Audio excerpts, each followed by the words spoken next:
नमस्कार. मी मनीषा बोलते. आपण पुस्तकामधली थिअरी आणि आपल्याला ज्योतिषशास्त्राचं अनुभूती ह्याच्यात खूप फरक आहे बरं का. म्हणूनच माझा अट्टास असा आहे की थिअरी कमी करा. थिअरी का कमी करा याचा अर्थ असा नाही की पुस्तकं निरर्थक आहेत. आपल्याला ज्या गोष्टी अनुभूती येते, अनुभवास येतात, त्या गोष्टी ॲप्लिकेबल असतात आणि ज्या नाही आहेत त्या आपल्याला डिस्कार्ड केल्या पाहिजे, असा त्याचा अर्थ आहे. म्हणजे आता उदाहरणार्थ मी एक देते बघा. रवी म्हणजे सूर्य, याच्याभोवती ही सगळी मालिका फिरते ग्रहांची. सूर्याभोवतीचंच भ्रमण आहे ना हे सगळं. आता आपण सूर्याला केंद्रबिंदू मानलं आहे आणि त्याच्याभोवती फिरणारे ही सगळं ग्रह आहेत. हे ग्रह मालिका आहे, त्याच्यावर हे ज्योतिषशास्त्र बेतलेलं आहे की नाही. आता त्याच्यामध्ये आपण एका ग्रहाचा असा विचार करूया. बघा फरक काय आहे तो. ही माझी स्वतःची थिअरी आहे, मी टीका करत नाही आहे. ज्याला मान्य असेल पुस्तकातली तर मला त्याच्याबद्दल काही ऑब्जेक्शन नाही, पण मला अनुभवास आलेली थिअरी मी सांगण्याचा प्रयत्न करते आहे. हे जरा वेगळं ज्योतिषशास्त्र सांगण्याचा माझा प्रयत्न आहे, कारण हे अनुभूतीचं ज्योतिषशास्त्र आहे माझं. आणि याचं मी पुस्तक लिहिणार नाही आहे, हे लक्षात घ्या.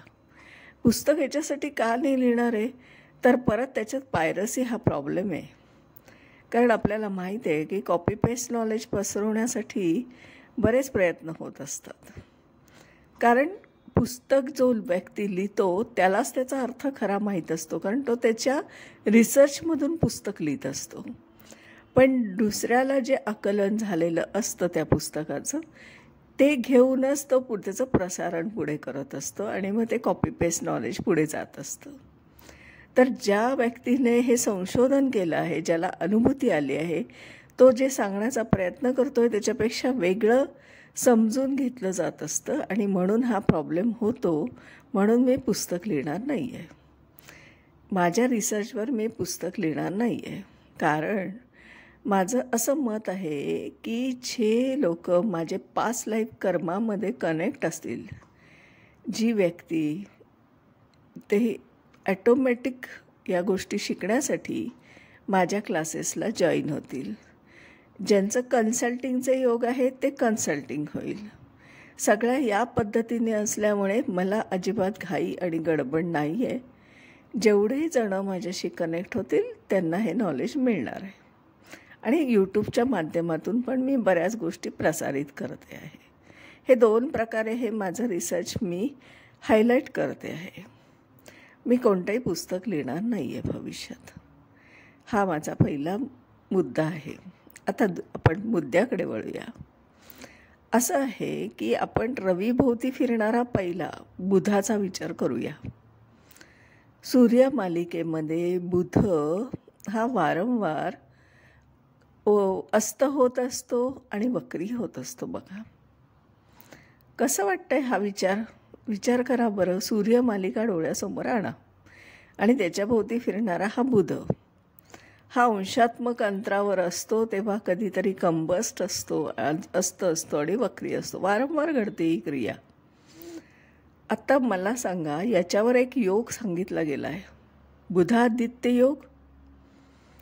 कारण रवी आणि बुधाचा हा संबंध येतोय. आता मला एक सांगा की सगळाच बुधादित्य योग आहे का 30 अंशाच्या डिग्रीमध्ये असलेल्या राशीमध्ये? आपल्याला एक सवय असते की 30 अंशामध्ये ज्या राशीमध्ये स्थित दिसले की 2 ग्रह, त्याला आपण युती म्हणतो. अंशात्मक नको का बघायला? अंशात्मक अंतर असल्याशिवाय कुठल्याही गोष्टीची अनुभूती ज्योतिषशास्त्रामध्ये येत नाही. त्यालाच दीप्तांश असं म्हणतात. दीप्तांश म्हणजे दुसरं काहीच नाही. जे विशिष्ट अंतर पॅरामीटर सांगितलं गेलं आहे त्याला दीप्तांश म्हणतात. आणि हे आपल्याला ताजिकशास्त्रामध्ये उत्तम प्रकारे बघायला मिळतं. ताजिकशास्त्र पण मी शिकवते, त्याचं प्रिडिक्शन पण शिकवते. आता बघा, बुधादित्य योगाचा विचार कसा करायचा आहे आपल्याला. आपण ज्याला कंबस्ट म्हणतो ना ग्रहाला, म्हणजे बुधाला, हा रवीपासून जेव्हा कंबस्ट होतो तेव्हाच तो खरा बुधादित्य योग होत असतो. कारण असं आहे की अंशात्मक अंतर बदलतं, तो अगदी सूर्याच्या जवळ जातो. आता कंबस्ट होणं म्हणजे काय की त्याची प्रतिभा नष्ट होणं, त्या ग्रहाची प्रतिभा नष्ट होणं. कारण म्हणजे नष्ट होणं म्हणण्यापेक्षा अस्तित्वात राहत नाही. कारण एवढा मोठा प्रकाशमय तारा त्याच्या संपर्कात आल्यानंतर त्या ग्रहाला स्वतःचं अस्तित्व राहत नाही, म्हणून तो कंबस्ट आहे. पण तोच बुधादित्य योग आहे. कारण तो काय करतो तर तो सूर्याची सगळी एनर्जी स्वतःला ग्रास करत असतो. त्या ग्रहाला ती ग्रास होत असते. कारण तो कंबस्ट असतो म्हणजे अंतर कमी असतं त्याचं. आणि त्या अंशात्मक अंतर कमी झाल्यामुळे त्याच्यामध्ये त्या गोष्टीचे आपल्याला अस्तित्व आढळतं. आणि सूर्याचा हा जो काय प्रभाव आहे हा त्या बुधावर होतो आणि तो बुधादित्य योग होतो. आणि म्हणून ती लोक आपण बुद्धिमान, बघा वेगळ्या पद्धतीने आपण त्याला विचार केला आहे. प्रिडिक्शनमध्ये पण त्याचा आपण विचार करतो की बुधादित्य योग आहे. व्यक्ती कशी आहे? बुद्धिमान आहे ना.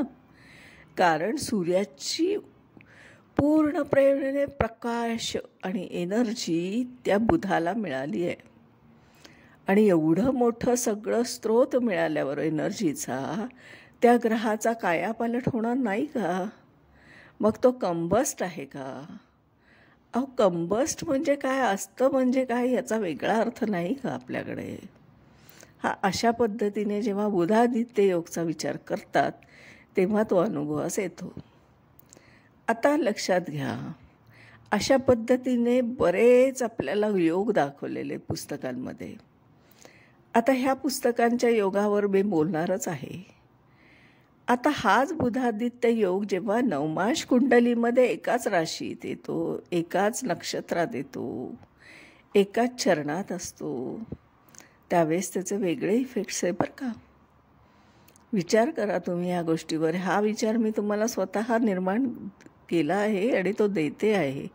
कारण तुम्ही विचार करावा अशी मी एक पद्धत ठेवली आहे. माझी शिकवण्याची पद्धतसुद्धा थॉट प्रोसेसला ट्रिगर करणं आहे.